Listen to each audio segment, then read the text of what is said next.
Bonjour à tous et bienvenue dans cette vidéo où nous allons découvrir une nouvelle astuce de développement web. Aujourd'hui, nous allons voir comment gérer les checkbox en PHP. Il est rare où l'on trouve un formulaire qui ne contient pas de cases à cocher, mais la gestion de celles-ci est un peu différente de leurs homologues comme les ondes de texte, les listes de sélection ou les textes area. Sur cette page, nous avons un formulaire qui renferme trois checkbox qui ont respectivement les valeurs HTML, CSS et JavaScript. Il y a aussi un bouton de soumission du formulaire de type Submit et le résultat sur le navigateur ressemble à ceci. La première opération à faire est de nommer ces checkbox. Donc on va ajouter l'attribut name comme ceci. Nous avons l'habitude de donner des noms différents aux champs de formulaire. Mais pour les checkbox, remarquez bien qu'ils constituent un seul groupe. Alors il est judicieux de les nommer avec le même nom. On mettra donc ici CH, mais au lieu de conserver le nom comme ça, on va lui ajouter des crochets comme un tableau. Désormais, le code PHP qui va suivre va considérer tous ces checkbox comme étant les éléments d'un seul tableau. On va faire la même opération pour les autres checkbox. Ensuite, nous allons récupérer les postes avec du PHP. On mettra juste CH sans des crochets, comme ça. Ensuite, le bouton valider.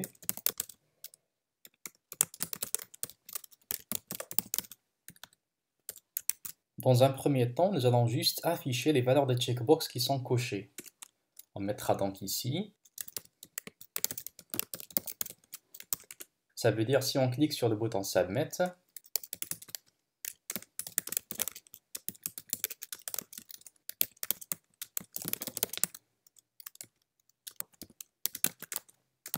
puis on affiche le message, vous avez coché les cases suivantes, suivi d'un retour à la ligne. Puis on mettra Echo et on va afficher toutes les cases qui sont cochées.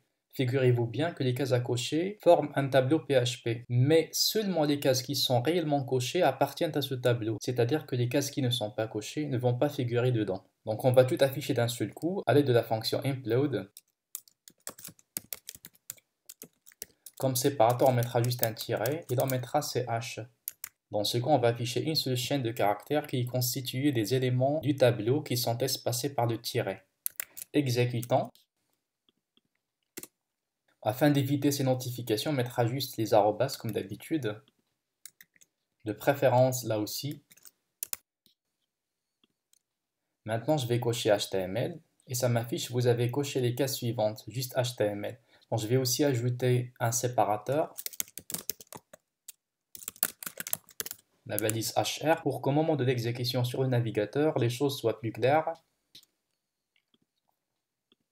Voilà, maintenant je vais cocher HTML, CSS et JavaScript et il m'affiche bien les cases qui ont été cochées. Voilà encore, donc maintenant HTML ne figure plus parce qu'il n'est pas coché. Il reste une chose à faire, c'est que les cases qui sont cochées ne sont pas mémorisées. Une fois la page est rechargée, les activations disparaissent. Donc si on met l'attribut checked, ça va automatiquement cocher la case. Voilà, ça coche automatiquement la case HTML. Mais dans ce cas, nous allons plutôt conditionner cet attribut. Alors on va mettre le tag PHP et on vérifie si la valeur HTML figure dans le tableau CH. Donc if in array, la valeur HTML, et le tableau c'est CH, ça veut dire si ça figure, dans ce cas on va mettre l'attribut checked. Là encore on va mettre un arrobas afin d'échapper à une notification éventuelle. On exécute. Donc voilà, ça mémorise HTML. Maintenant on va faire la même chose pour CSS et JavaScript. On va juste copier ce code.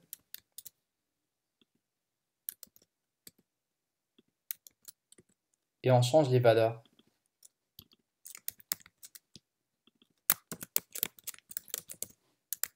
Exécutant. Voilà, on constate que ça marche bien. Maintenant, on va voir comment stocker les valeurs des checkbox dans une base de données. En fait, l'idée qui paraît intuitive, c'est qu'on va créer trois champs dans la table qui va accueillir ces checkbox. Un champ pour HTML, un champ pour CSS et un champ pour JavaScript. mais ce n'est pas trop pratique parce que souvent on a un grand nombre de checkbox et si on veut intégrer autant de champs dans la table, dans ce cas ça sera difficile à gérer. La solution c'est de créer un seul champ qui va contenir toutes ces valeurs à la fois, ou plutôt toutes les valeurs qui sont cochées. Voilà, j'ai déjà prévu une table qui s'appelle compétences qui contient deux champs, ID et compétences. ID, c'est la clé primaire de la table qui va s'incrémenter automatiquement. Et compétences, c'est le champ qui contiendra les valeurs qui sont cochées.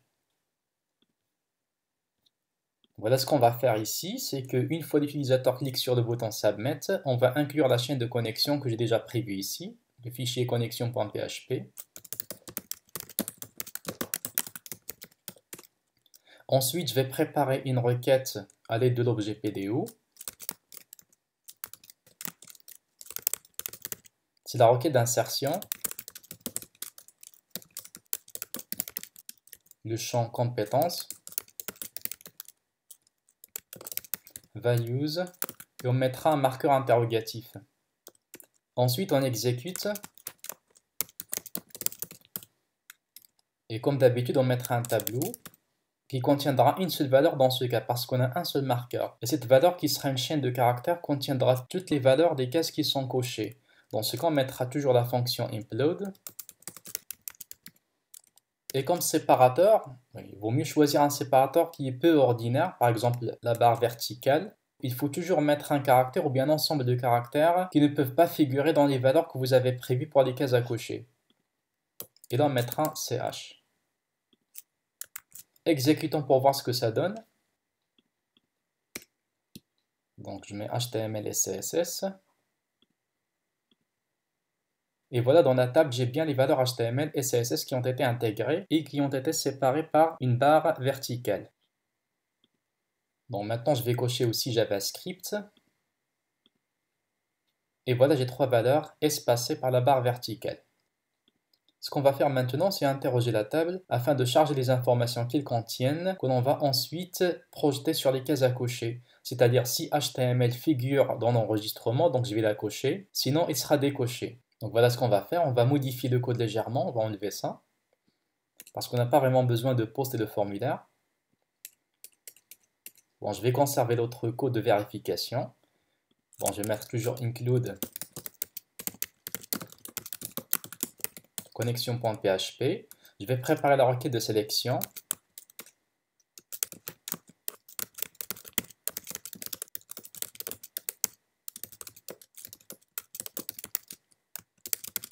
Where ID égale marqueur interrogatif.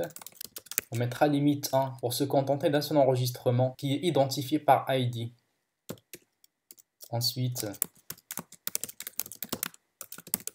set fetch mode avec la constante PDO fetch assos. Après, on exécute.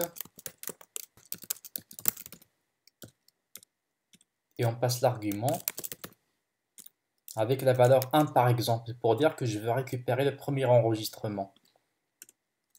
Je crée le tableau qui contiendra la ligne entière.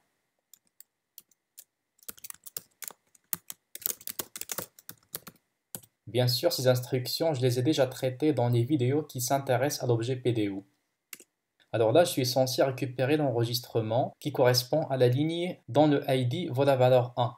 Et n'oubliez pas que l'enregistrement a la forme suivante. C'est une chaîne de caractères qui contient les valeurs qui doivent normalement être cochées et espacées par la barre verticale. Donc ce que je vais faire, c'est récupérer cette chaîne et l'éclater au niveau de la barre verticale à l'aide de la fonction explode et mettre tout dans un tableau qui sera nommé CH. Donc on mettra tableau CH égale explode barre verticale. On met tab. Bon, puisque je n'ai qu'une seule ligne, alors je mettrai l'index 0 avec la clé compétence. Exécutons pour voir ce que ça va donner.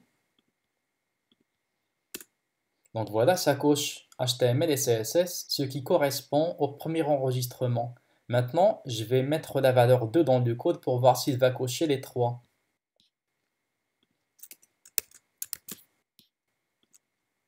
Et voilà, donc il a bien coché les 3 cases. Donc c'est comme ça qu'on traite les cases à cocher avec le langage PHP, et à la fin ce n'est pas vraiment très compliqué. Merci pour votre attention et à la vidéo prochaine.